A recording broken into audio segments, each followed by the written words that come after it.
Hello mga kalabs, I'm back. Thank you Lord. Nabalik na gyud ang akong boses mga kalabs. Medyo napay pagaw-gamay pero carry ra kaayo.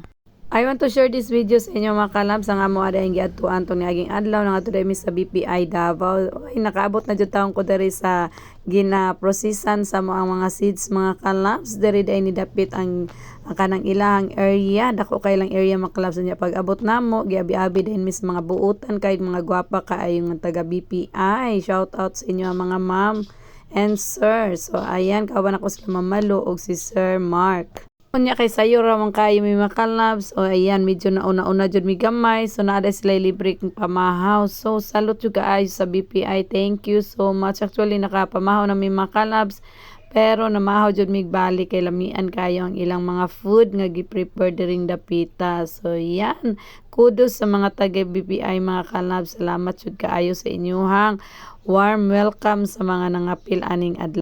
Ayan, ingani ang ilang venue diri mga kalab, sinlo kaayo unya lamian kayo ang ilang mga giprepara nga mga foods para sa mga delegates nga nangapil aning adlaw. So yan, uban ni Ma'am Malu bisan pag namahaw pud siya, ako pud namahaw jud ming tanan. Apod si Sir Mark unya iyan amo jud na-enjoy ang ilang pamahaw mga kalabs. Unya pag humana mo pamahaw, nagdalit pud sila sa mua og mga fruits. Ayan ay mingustin, while nagapaabot mi sa uban nga mga botpod mga kalabs. So nag-start na jud among training mga kalabs. It's all about new technology na jud nga kinahanglan i-adapt na pod namo as a seed grower ug kanang sa mga kaubanan po namo mga inspector mga kalabs.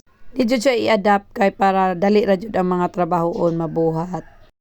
This training ako kay siya kay muan sa mo as seed grower kay dito na ko nakita nga ni jud mag-adapt ani kay para dali ra jud kaayo nya masubaybayan nato ang ato ang seeds gikan sa pagtanom hangtod sa pag-harvest. Kay diha naman i-download ni siya nga app. Actually di siya lisod kay karon nga panahon ang ato ganing billing is naa na gani sa cellphone na pud magbayad, sa cellphone na pud maabot ang billing. So need jud mag-adapt para di ta mabian sa mga new technology. So thank you so much jud BPI kay naka learn na pud mi og mga new. Unya salamat pud sa Damsipco for the opportunity. Magpasalamat jud ko no kay syempre without Damsipco di pud ko kaabot diring dapita. So mao ning BPI dito ni sa Davao mo nilang research centers. Oh wow, dako kaayo no. Sa una ang makita na jud nako ang mga tao ra jud nga mga to sa among area, pero karon nakaabot na jud ko sa ilang lugar diri ay gina-process ang mga seeds. Diri mailahan kung makapasar o dili. Shout out ay sa gitang driver sa Damsepco, Kuya Bernie, thank you so much.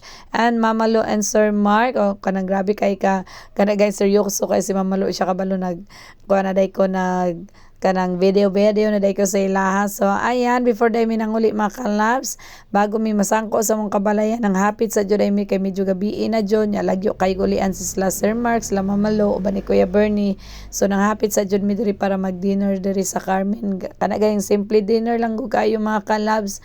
Pero kanang para sa ko it's a great nga kanaganing banding nga makauban po ni sila kay panagsara pod mi ani magkauban kana radyong na meeting sa Damsipco. So ayan, thank you kay sa banding Ma'am Lo og Ma'am Sir Mark uban ni Kuya Bernie. So that's it for today's video mga kalabs. Thank you for watching, thank you for the support. Love lang tayong lahat.